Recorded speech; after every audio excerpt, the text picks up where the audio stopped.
Yo barudak urang aya cerita yo. Ceritana naon Mang Udin? Nah, idik yo.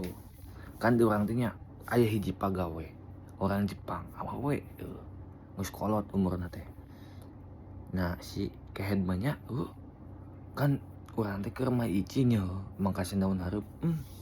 Si eta mah nya sok dibagadan ieu teh jeung tomat-tomatna padahal mah si tomat teh aya keneh nya. Tapi kan saranting teh kan sok kadang aya sisa hiji 2 3 nya. Tapi eta posisina gede barudak si tomatna teh. Jadi meujeuh keneh keur dipanen nya, meujeuh keneh asak. Ieu da si kehead mah naon cing, eta mah aing dipangrasan barudak asli nya otomatis kan panen teh jadi eueuhan tomat teh kitu kan nya.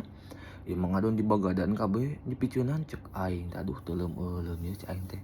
Aing rek ngomongnya heuda manehna kan gawena geus lila di dieu nya. Di perusahaan urang teh geus ayolah 8 tahunan mah nya. Kitu urang jelema anyar kitu. Asa teu pantes ngomong kitu, tapi da asa kumaha barudak di bagadan teuing mah kitu. Terus can siage nya, siage hiji tah anu mangkasih daun tukangna eta nu leuwih parah mah barudak asli. Eta mah saranting sadahan aya saeutik keut eta mah anjir cai aing teh. Yuk aduh aing teh teu ngarti aing ka pamadegana aing tak teuing barudak aing mah. Ieu aing boga rekan kerja orang Jepang teh anjing. Well